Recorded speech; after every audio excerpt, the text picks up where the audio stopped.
waiting on it. Another knockdown for Gamebred. Cerrone in a world of trouble here. Welcome to DROD'S MMA and Boxing. This past weekend, Donald Cerrone fell prey to Jorge Masvidal, so I decided to do a study of all the kicks thrown by Cerrone to have an understanding of how the loss occurred.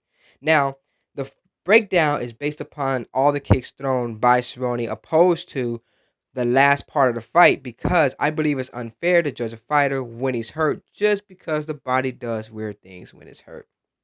The first round is the most important part of the fight because no checkmate occurs in one move, but it is established with the first move. And in the first move of the fight, Donald sets the tone as a kicker by coming out blazing with leg kicks. He immediately lets Jorge Masvidal know that he's coming with kicks. Now, Donald does all the right things by varying his attacks and kicking the outside, inside, and going through the body, throwing front kicks, and throwing switch kicks. So his variation isn't the problem. He's doing all the right things to keep Jorge guessing. So what happened, you ask? Well, Jorge gets hip to Donald Cerrone's strategy and start reaching for the legs. Now, I heard the commentators mention all day about how Jorge was trying to counter Donald Cerrone. And it's true, but he didn't start catching the legs until he got more comfortable with Cerrone as the round went on. So we can sit here all day and discuss what Cerrone could have done differently, but by him being professional, I believe he knows all the right things to do. But for our educational purposes, I'll just say this. The best thing you could do is probably feint low and come high. That's for us, not for Cerrone.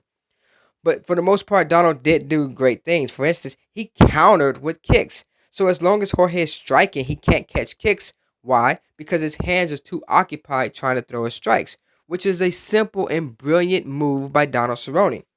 Another thing he did great was by mixing his kicks by throwing combinations.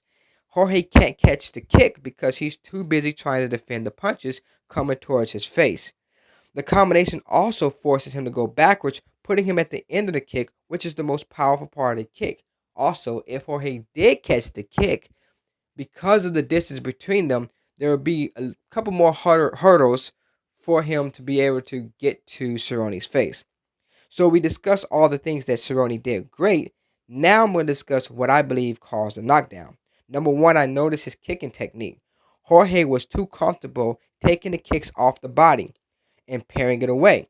This is because Donald Cerrone wasn't going through his target, but he was going upwards. His kicks were sliding upwards.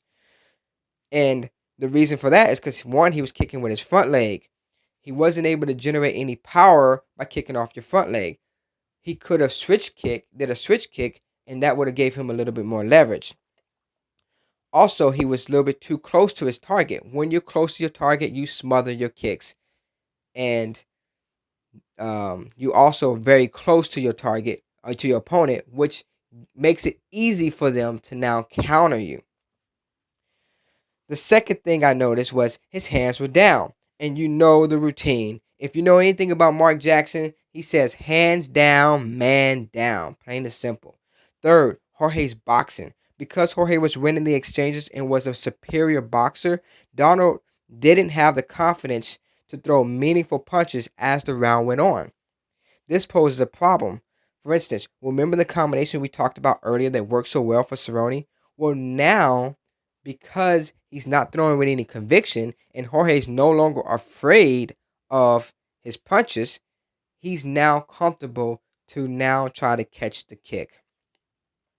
So now this is the part that makes me a little bit unhappy about the whole entire fight. If anyone listens to my channel, you know I'm all about fighters' health. I don't like to see fighters looking dejected in the round and looking to their corner. When a fighter starts looking around and they don't want to have eye contact, it means that they don't have the confidence to get out there, and he's hurt. So the best thing to do is probably just stop the fight, let him go on his stool, and let him fight another day.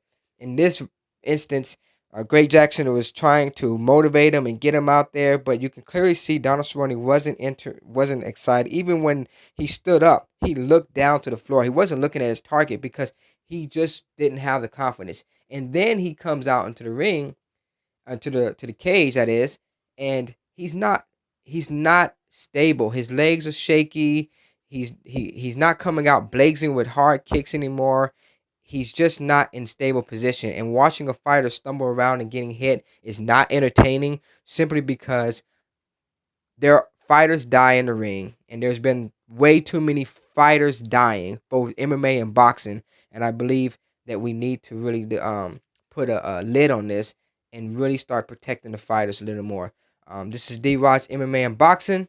If you like what you hear, please leave a comment. Tell me what you like and what you don't like.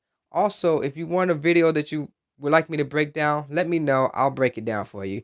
Also, like my video. And don't forget to subscribe.